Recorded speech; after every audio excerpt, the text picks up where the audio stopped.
सरिया का बिजनेस कैसे शुरू करें जानिए इस वीडियो में। दोस्तों, सरिया एक ऐसा बिजनेस है जिसकी डिमांड हमेशा रहेगी। इनफैक्ट और ज़्यादा डिमांड होने वाली है आने वाले समय में, क्योंकि आजकल पहले के मुकाबले कंस्ट्रक्शन का काम बहुत ज़्यादा होने लगा है।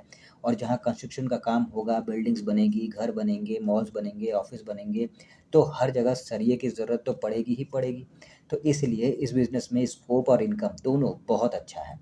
तो इस बिज़नेस को करने के लिए इन्वेस्टमेंट कितना लगेगा, प्रॉफ़िट कितना होगा, डॉक्यूमेंट्स क्या लगेंगे, जगह कितनी चाहिए होगी और भी ढेर सारी बातें हम जानेंगे इस वीडियो में।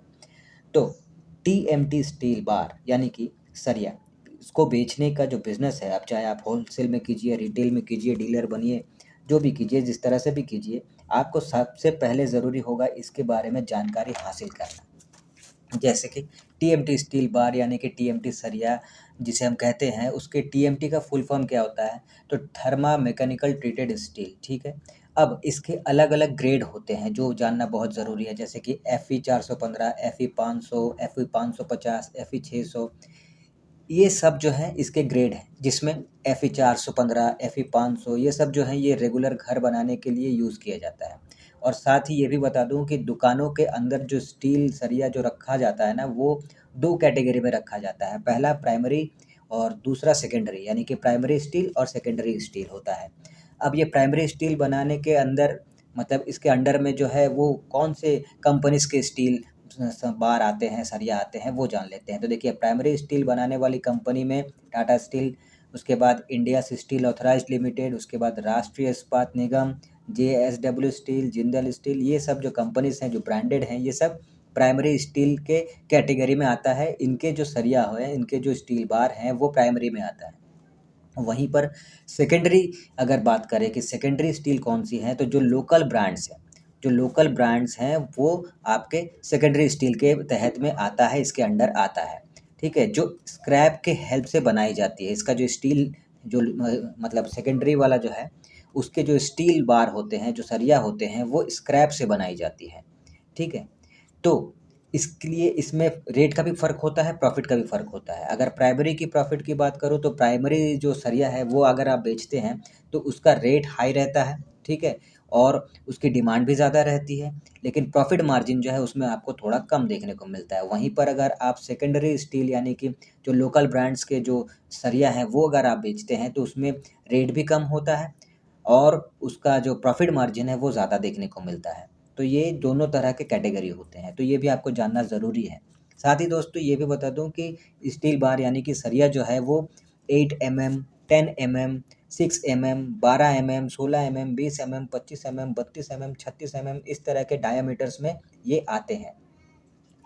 शॉप में स्टार्टिंग टाइम पे जब आप स्टार्ट कर रहे हैं, तो आपको किस तरह के डायमीटर्स के सरिया जो है वो लेकर उतरना चाहिए, शुरू करना चाहिए, वो आपको बता दूं कि 6 एमएम, 8 एमएम, 10 एमएम, 12 एमएम, इस तरह के जो सरिया है वो आप रख सकते हैं, जो नॉर्मली घर बनाने के लिए यूज़ किया जाता है।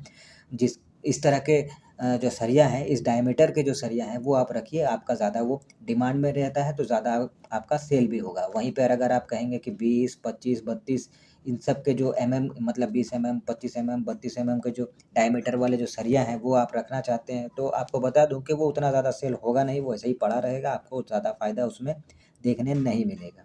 तो स्टार्टिंग टाइम में जैसा मैंने कहा वैसा ही आप रखिए। अब दोस्तों ये भी है कि आपको हमने ये तो बता दिया सरिया से जुड़ा जो बेसिक जानकारी है, जो आपके लिए जानना बहुत ज़रूरी है। तो इस जानकारी के बिना आप बिज़नेस कैसे शुरू कीजिएगा? आपको थोड़ा बेसिक नॉलेज तो होना ही चाहिए। तो वो आपने जानकारी हासिल कर ली, उसके बाद आप जब बिज़नेस स्टार्ट करना चाहते हैं, तो सबसे पहले बात आती है जगह की और लोकेशन की। तो कौन से लोकेशन पे आपको स्टार्ट करना है और किस तरह का जगह आपको, कितना जगह आपको चाहिए होगा। तो देखिए, मेन मार्केट हो गया, भीड़-भाड़ वाला एरिया हो गया, इस तरह का एरिया होना चाहिए, लोकेशन होना चाहिए जहाँ पे इस बिज़नेस को आपको स्टार्ट करना है, ठीक है? अगर उस एरिया में जो लोकेशन पे आपने तय किया है, वहाँ पे जब स्टार्ट कर रहे हैं, तो जगह कितना चाहिए होगा, स्पेस कितना चाहिए होगा, उसकी अगर बात करें तो कम से कम देखा जाए तो 1000 से 2000 स्क्वायर फुट तक की जगह आपको चाहिए होगी, जिसमें ही आपका सरिया रखने का पूरा काम आ जाएगा जगह। और साथ ही पास में कहीं पर आप छोटा-सा एक टेबल, चेयर लगाकर वहाँ पर आप बैठ सकते हैं और बिलिंग वगैरह कर सकते हैं। साथ ही दूसरी कोई छोटी-बड़ी काम भी आप उसमें से कर सकते हैं बैठकर। अब ये भी आपको बता देता हूँ कि सरिया जो है वो किस तरह से आपको रखना है। देखिए सरिया जो है वो आप खुले में रख सकते हैं, बिल्कुल कोई दिक्कत नहीं है, लेकिन इस बात का आपको ध्यान रखना होगा कि वो डायरेक्ट ज़मीन पे ना रखिए, ठीक है? ज़मीन से थोड़े ऊपर पर ही सरिया को आपको रखना है ताकि वो जल्दी जो है ज़ंग ना लगे। और साथ ही वो जो जगह होगा, जो एरिया होगा, उस एरिया के सिक्योरिटी के हिसाब से अगर देखें तो कंपाउंड वॉल उस जगह में होना चाहिए। इस बात का आपको ख़्याल रखना होगा। अब ये तो हो गई बात, लेकिन अब हम आपको आगे बताते हैं कि देखिए, बहुत लोगों का जो है वो अपना दुकान नहीं होता, तो रेंट पे लेके उनको स्टार्ट करना पड़ता है। सबके अपनी जगह नहीं होती, अपना दुकान नहीं होता है, तो इस बात से कोई फ़र्क नहीं पड़ता। आप रेंट पे भी शॉप लेके स्टार्ट कर सकते हैं और अगर खुद का है तो बहुत अच्छी बात है, वहाँ से शुरू कर सकते हैं। अब डॉक्यूमेंट्स क्या-क्या लगते हैं? तो देखिए पैन कार्ड लगेगा, आधार कार्ड लगेगा, जीएसटी नंबर लगेगा, करंट बैंक अकाउंट लगेगा, शॉप एक्ट लाइसेंस लगेगा, ये सब आपको लगता है। एक और चीज़ है कि एक मशीन लगता है जिस पे सरिया को रख कर तौला जाता है, वज़न किया जाता है, तो वो मशीन जो है वो खरीदनी होती है। साथ ही आपको एटलीस्ट 2 लेबर तो रखने ही होते हैं, क्योंकि सरिया का वज़न करने के लिए, गाड़ी में माल लोड करने के लिए या फिर गाड़ी से माल अनलोड करने के लिए, इन सब के लिए जो है लेबर की ज़रूरत पड़ती है, तो 2 लेबर कम से कम आपको रखना ही होगा। अब असली बात पे आते हैं कि इन्वेस्टमेंट कितना होगा। तो इन्वेस्टमेंट की अगर बात करें तो 5 से 7 लाख की ज़रूरत आपको कम से कम पड़ सकता है। इस बिज़नेस को स्टार्ट करने के लिए अच्छे लेवल पे। अगर और ज़्यादा पैसे हैं तो आप डायरेक्ट कंपनी की डीलरशिप भी ले सकते हैं और ज़्यादा पैसे लगाकर, वो आपके लिए और अच्छा है, फ़ायदेमंद है।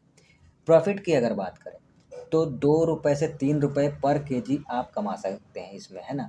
तो उस हिसाब से अगर देखें तो एक दिन में 1000 किलो यानी कि आप 1 टन अगर बेचते हैं तो प्रॉफ़िट के रूप में आप 2000 तक कमा सकते हैं।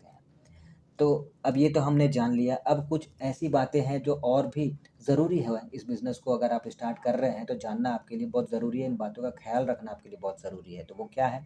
तो पहला, उधारी से आपको बचना है, उधार में आपको अपना प्रोडक्ट जो है वो नहीं बेचना है।